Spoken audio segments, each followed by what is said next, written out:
Well, happy Monday, everyone. It's the start of August, and it's really good to be back with you. I've missed you guys. I've missed Ask Mike. So, Mike, Sure. good to be back Well, with now you. we're back doing it again. Yeah, it's nice. I know we want to get started. Got a lot to talk about. I know you're excited about this set of questions. So we will get right to it. Our first question going to come from Said76. And by the way, Said, I missed you too. He says, during SEC Media Days, SEC Commissioner Sankey finally acknowledged the refs totally botched the ending of the Auburn game last year. When OU and Texas join the SEC, do you think that added revenue will allow the conference to invest in some competent officials? Okay, the issue here is whether or not that's the issue, that they're just incompetent. There are a lot of Razorback fans that believe that they're not incompetent, they're just biased in favor of the big-name schools. So if that theory is correct, OU and Texas come in as big-name schools, and what will simply happen is they will get calls in games unless maybe they're playing Alabama or somebody like that. So if you could assume, if that's correct, there'll be this game where Arkansas is playing Texas and they'll get screwed around and lose a game and the refs are cheating, you know, like the fans believe. I don't believe that's the case. I believe they do need better refs, and I've said that many times on this show. So if that's the case, here's what will happen. Either Texas or OU or both early on are going to lose a game because of bad calls like Arkansas got in that Auburn game, and then they are going to raise bloody hell with the SEC. All their fan base, their university, they're going to come in and put pressure. And if that's the case, which is what I believe, is they need better refs, then that might be indeed the thing that pushes this over the top. So that could be a good thing with OU and Texas coming into the league. They could force the league to get better referees. And it's not necessarily, again, competent officials. That went all the way to Birmingham. Birmingham makes the final calls on that. So maybe the SEC should look into Well, Birmingham. again, it could be simply that they're protecting the name schools, and they will protect Texas and OU. They will. So we'll see. Yeah. All right. Next question. TD Waters on Facebook says, I've heard that Texas and Oklahoma could be joining the SEC as early as next season. Is that true? Well, you know, that was going around a couple of weeks ago, even last week. Now, when they made the official announcement that they've been invited, then they've been voted in, they've been accepted, the official word from the SEC is 2025. So we're going to have to wait 4 years if that's the case. The only way that would change, and Pat Jones, who used to be a head coach at Oklahoma State many years ago, he's got a radio show, I think, over in the Tulsa area, and he apparently said over the weekend that Oklahoma State and Texas Tech are really actively trying to get into the Pac-12. So if they could do that and it could happen sooner, then you would start seeing the Big 12 start falling apart. And if the league starts falling apart, then that TV contract becomes more invalid, and it's easier for Texas and OU to get out early. So keep your eye on that. Keep an eye on the on the Big 12 and see if they hold solid for the next 3 years or if they don't. Yeah, and it'll basically be a waiting game to see, but it's probably not going to be next year. I would say that's premature, yes. All right. Okay, Alabama Hog says, with the additions to the SEC, do you think the conference will have a 2-division or a 4-pod format? What would be your best speculation of the divisional pod teams grouped with the Hogs? So excited about this answer. Okay. First of all, the 8-team division, two divisions, 8 teams. I like that personally because there would be only one crossover game a year, and I don't like crossover games because it imbalances the schedule. When you have crossover games, somebody inevitably gets easier crossover games and others get harder ones, and you know, theoretically that all over time balances itself out. But in a specific season, it can definitely influence the outcome of a year. So I just think it's unfair, and I've always thought it was unfair. I like the old days when you just had a conference and everybody played the same teams. Well, you can't have that with this, but you could have 8 of the 8 teams that you play, 7 could be common opponents, and then you have 1 crossover. So it sort of takes away from that imbalance. However, Greg Sankey said a couple of days ago that he has real issues with the fact that we haven't had enough crossover. You haven't had the way they're doing it now, you don't have Alabama coming to Fayetteville often enough. You don't have Arkansas going to Tuscaloosa often enough. And especially when you get on the other side, you have these imbalances. where, you know, Georgia we're getting Georgia 2 years in a row, but what about Florida? Haven't played Florida, then played Florida. Now when do you play them again, and when do they come here? So he said he actually favors more crossover games, and that's what the pod system would do. The pod system, you play your 4 pods with 4 teams each. You play those 3 teams in your pod every year. And then the other 5 conference games are crossover games that rotate all the time. This just creates a horrible situation. What if, for instance, in a given year, Arkansas's crossover games, and let's assume Alabama is not, I don't think they'll be in Arkansas's pod, but what if they get Alabama, Florida, and Georgia as 3 of their crossover games? I mean, I can see weird stuff like that happening. Yeah. So you're screwed that season, and that can happen to anybody. And then Alabama on the flip side gets Vanderbilt, Missouri, and I mean, so that can South happen in any game. It's whatever. really unbalanced, so I don't like it, but I do think there's going to be a pod system. That's what I think that will eventually work out. And I've got some graphics because he wanted to know how I thought it would line out. This would be the Northwest pod in a pod system. I think we may be ahead of ourselves, but anyway, this would be the pod system. And Arkansas would be in there with Missouri, Oklahoma, and Texas. And then you could end up with all kinds of other possibilities of those crossover games. I really think if it's a 2-division thing, and I guess we don't have the graphic for that, but it would be well, this is your Southwest pod now. You've just got your pods broken up. Okay. Well, anyway, I really think all of those teams would end up in a division. Those would be the teams in the West Division. And then if it's a pod system, these are your 2 pods that play out. So it's pretty much like that. And I think that's what we'll end up with. You'll end up with a lot of these teams that Arkansas already plays in. Some of them in their pod. I think the 2 new teams will go into a pod with Arkansas. But that's the way I think it will work out. Ooh, look at that pod. Yeah, that's an interesting pod. That's not a fun pod for Kentucky and Vanderbilt. No, it's not. But when you start looking at how these teams line up, you got to do it somehow. And then if we go to this final pod, look at this. Florida's in there with Georgia, and then Tennessee and South Carolina. Good luck. Yeah, have fun with that. So all of those pods honestly look a little unbalanced, where you've got maybe 2 good teams in the pod, and the others are going like Arkansas and Missouri going, we got to play Texas, OU every year. You know, I don't know about that. So we'll see how that works. It's going to be really interesting to see what they decide to do.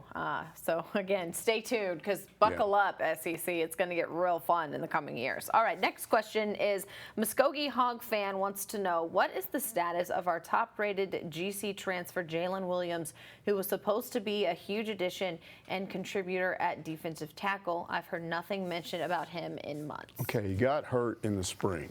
It was the same thing that happened to Tykees Crawford, the offensive lineman. Both of those guys theoretically are starters instantly this fall because they're both really talented. I think they both had to lose weight, and Sam Pittman talked about that in Birmingham, but the main issue was they were both hurt. He said both of them are healthy, both of them are working out, but whether or not they end up starters will be what kind of condition they're in when the season starts. Now, they've had all summer to do that. Here's the thing about both of them. Those are 2 big stories. We go over there for the first time on Friday. Believe me, I'm going to be checking those 2 guys out, because that's what I always do early, is check out the people we haven't seen. We've seen a lot of these guys that came in early, the freshmen that came in early, but some of these players that might contribute that are true freshmen, there's only a few of them, and that's 2 of them, even though Tykees is not a true freshman, he's a transfer in. These are the guys I want to check out early, because fans are always curious about a big name guy that could be a starter that we haven't seen because they've been hurt. Yeah. All right, here we go. Swine American asks, have you heard from a university being dismissed from an athletic conference? If so, as an example, could the SEC dismiss Arkansas and/or Missouri because Texas and Oklahoma would be far more desirable from both a competitive and economic standpoint? Is there any possibility of this happening? That is such a doom and gloom question. Well, there's no possibility of it happening because the SEC is not getting rid of teams or adding teams. And here's the marker on that. You can pick out Arkansas and Missouri and say, ooh, they're vulnerable. No, there are other teams that would be vulnerable before they would be. That overlooks the fact that even in football, where Arkansas struggled, they've been to the SEC championship game 3 times since they joined the league. There are teams that can't say that. Arkansas was down under a series of coaches, but they're looking back up. And I don't mean to interrupt you, but like I get that we wear these football blinders, but the SEC is not getting rid of Arkansas in basketball. They're That's not right. getting rid of Arkansas in track and field. They're not getting rid of Arkansas in baseball. So softball. From a football standpoint, maybe you get that fear, but you have to look at the university as a women's basketball. That's not happening. Well, look at Vanderbilt. They've now survived 2 of these editions. They've 2 different times. Now 4 teams have come in since '92, and now 2 more are going to come in. So that's eventually going to be 6. And there's no talk that Vanderbilt's, and they're terrible. I mean, they don't draw the crowds that the others do. They don't fit the SEC model. I think they're still there because they're a private school with good academics, and the SEC likes to say, outside of baseball. oh, they've got good baseball, and boy, do they have good academics, and they're politically correct. We like them. So they're not going anywhere. And so neither is Arkansas or Missouri or anybody else. Yeah. All right. Rob's 4516 says, please discuss the talent and depth at linebacker other than Morgan and Poole. You know, we've gotten this question about 5 times, and I don't know. I'm getting frustrated because I've explained it, and it's like people don't get it or they don't listen or what. So we've got some graphics this time. I'm going to show you what they've got. Break it down, Mike. So, okay, so here's the will linebacker spot. Yeah. Coming out of the spring. You got Bumper Poole. He's a senior, a true senior. Then you got Hayden Henry behind him, and he's a redshirt senior. So there's a lot of experience there, right? Then you got Deion Edwards behind him, and he's a redshirt senior. And both of those guys, Henry and Edwards, played last year and made multiple tackles. Yeah.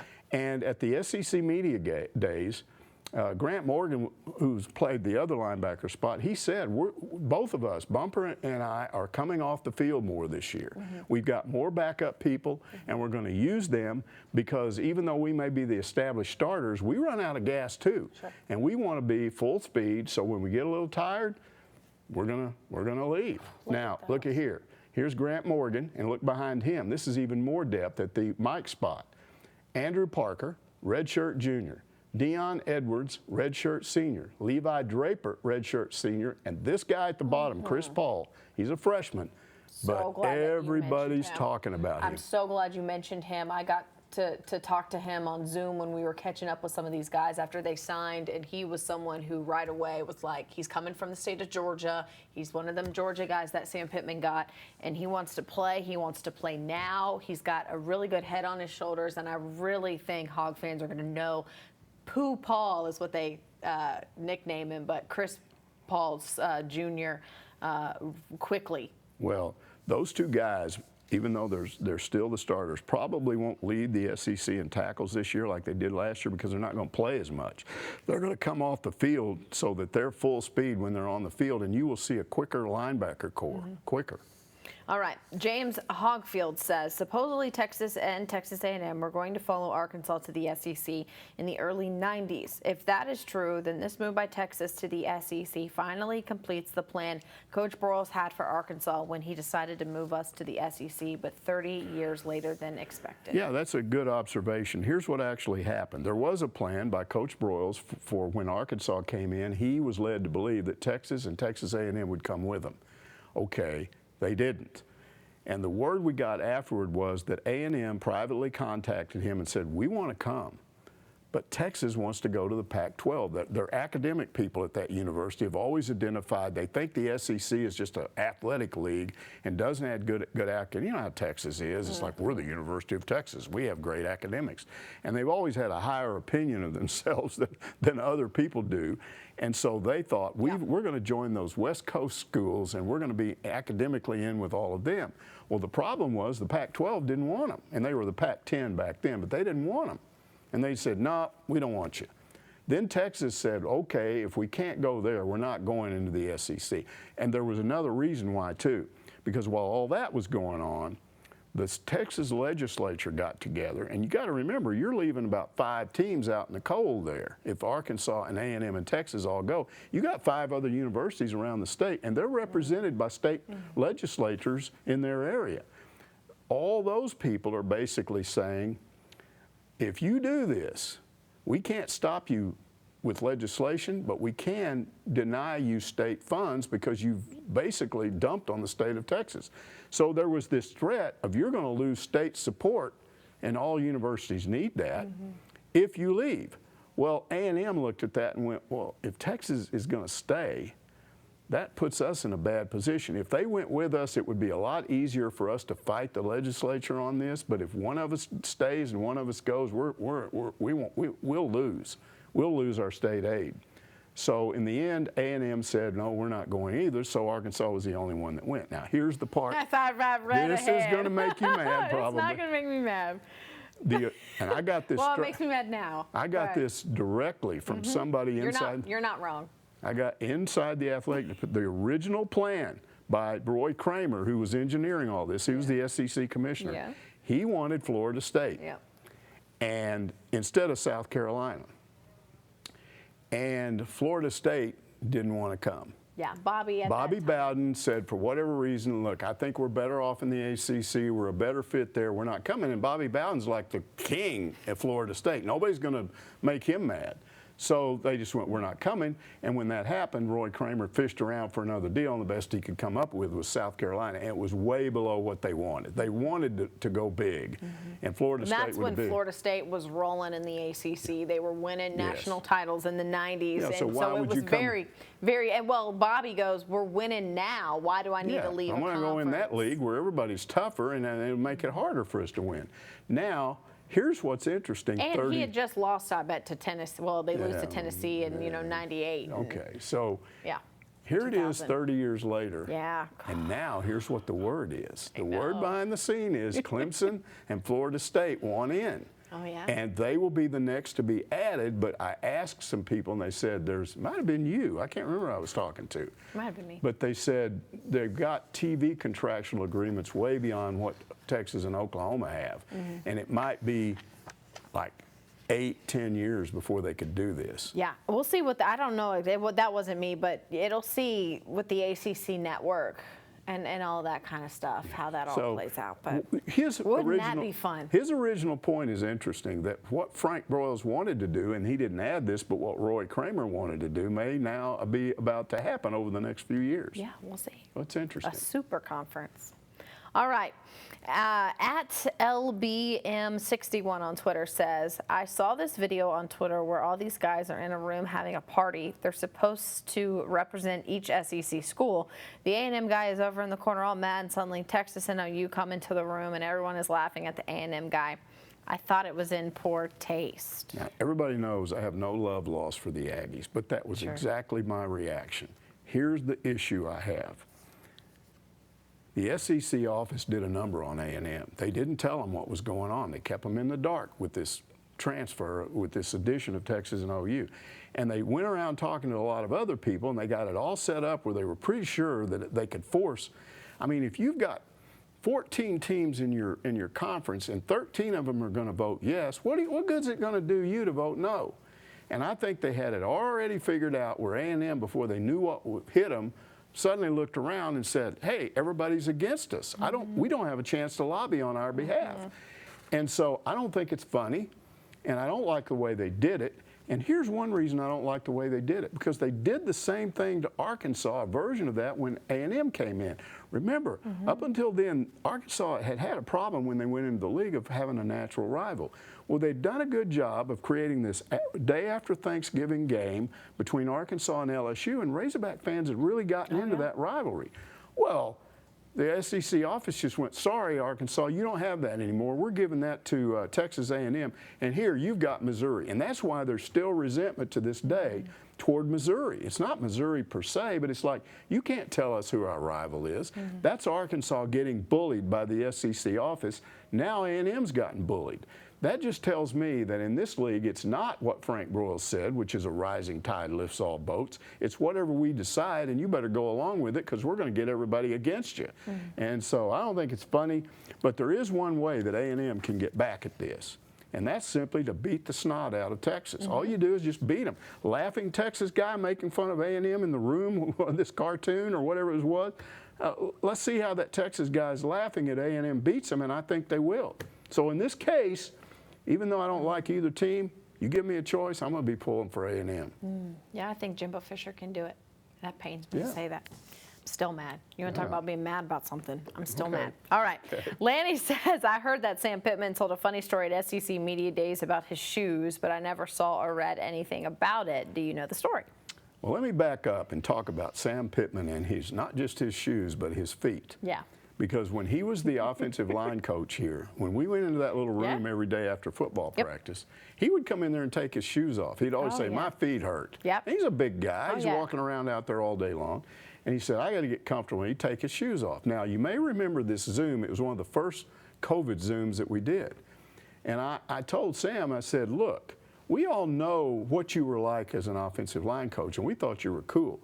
But we don't know what you're like as a head coach. It may change you. You may get uppity and not want to do the things you did. And I said, so how are we going to know that you're still the same guy? I said, to me, how I'm going to know is if you come into a press conference and take your shoes off. And he said, I haven't earned the right to do that yet. When we start winning, I promise you, I will come into a press conference and take my shoes off. So I'm waiting for that. Now, that's not this story, but that's the preliminary. Sure. So now we've got, at Media Days, Pittman backed into this corner on the third floor of the hotel, and there's lights everywhere, and Bob Holt is standing off to one side. And anybody that knows Bob knows that when he asks a question and he doesn't get the right answer he wants, he just asks another version of the same question, and he keeps doing it, and it drives people crazy. So he's doing this to Sam. I mean, he's asking him about some guy in the spring game that made a bunch of tackles. And he's kind of giving him a vague answer, and he asks it again. And finally, Sam says, look, I'll be honest with you. I don't remember what he did because my feet were hurting so bad. All I could think about was I want this spring game to be over, and I want to go in and take these shoes off. So Bob goes, well, why were your feet hurting so bad? And he said, because I let these guys talk me into wearing these fancy shoes because that's supposedly what you do now. When you're on TV, you got to be cool. And I wish I had it. I don't have it. There's a picture of him with a recruit wearing these red shoes, and they look real cool. I'm betting those shoes are uncomfortable. Because what he said then was, he said, no more of that. I'm not doing that anymore. He said, look at me. If you can't accept me the way I look, then I'm in trouble anyway. And I'm not going to be something that I'm not by wearing fancy shoes, so I'm not doing that anymore. From now on, I'm wearing shoes that are comfortable. That's amazing. That's the story. That's fantastic. All right, Nash WPS 18 wants to know, what is your favorite Paul L. story? Chuck is great, but what I'd give to hear Mr. L's call one more game and say touchdown Arkansas. Okay, it's Paul Eels. But Eels. Do I get a pass? I'm so sorry. Now, man, this is a hard story to tell, and it's technical. It's TV talk, so I'm going to try to pull it off. Okay. It's sometime in the mid to late 80s. I don't remember which year. I'm at A&M, College Station. Arkansas is playing the Aggies, and that was at a time when we're just starting to use satellite uplinks to get our reports back. But because before, if you had a game, you're not getting anything on the 6 o'clock news that you do. That your station might tape the game and put highlights up, but you can't be there and do a story in a remote way.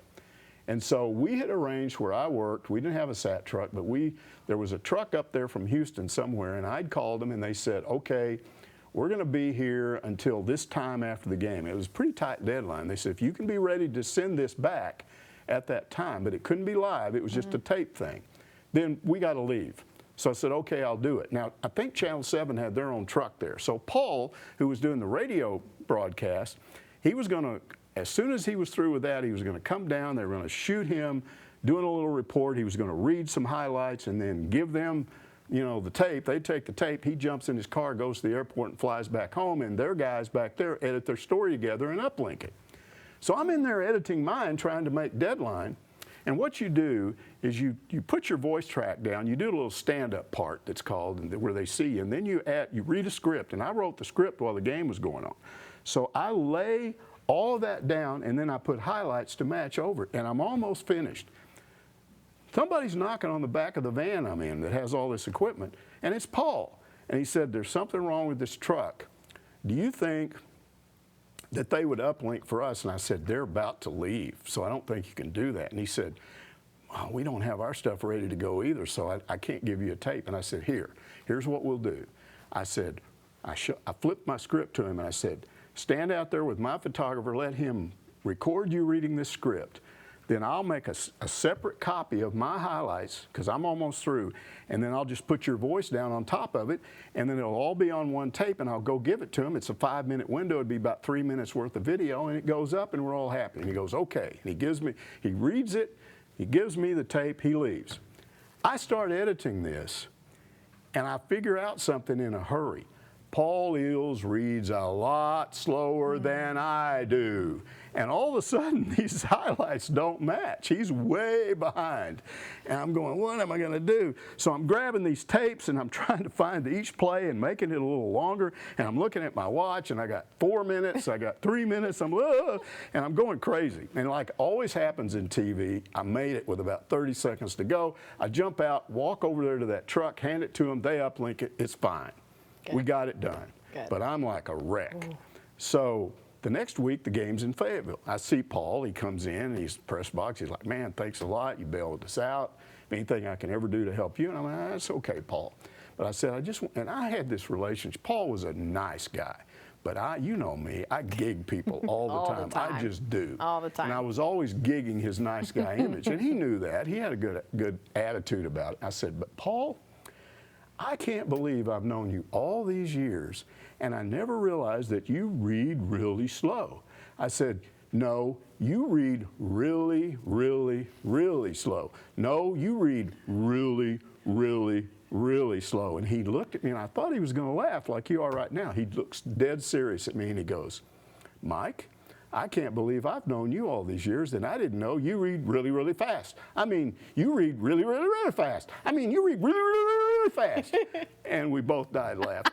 So that's my Paul Eels story. That's fantastic. That's wonderful. I know there are a lot of really good memories and stuff shared about Paul Eels yesterday. He was a great guy. And sincere apology, please, for saying that name wrong. Here's the thing about Paul. Hands down, in a tough business, the electronic media, we have pressures nobody understands, and people get mad. You know, I can be terrible at times, and you can be too. Well, you know, I mean, it's the environment we work butted in. heads from time to time. Sure. But Paul, you could never get him upset. He just never would. And there's one other person in the media today that I think is the modern day Paul Eels. No, it's not you. No. Can I guess? Yes. Is it Bob? Nope. Oh, I've never seen Bob mad. But Bob is different. He's goofy. He's not Paul Eels. Oh, okay. Tara Talmadge. Yeah. She's just like Paul Eels. She's nice. Now, maybe you've seen her mad. I never have. I've never seen, well, that one time, but that's it. I've never seen her mad. And the thing is, people like her. And I think she's kind of a modern day female version of Paul Eels. You and I are okay. But, you know, we can make people mad, right? Sure. I got a fiery personality. And I do too. And I'm not ashamed of it. I'm not Paul Eels, you know, and you're not Paul Eels. No. We just sometimes somebody pushes our button. You get me started talking about Texas or Texas A&M, and somebody starts on Florida State like me making fun of Florida State, and then you're like, we're in like. That might have been one of our biggest fights. That's over Florida State. I made a comment about what was the quarterback's name? No. Well, it wasn't about Jameis.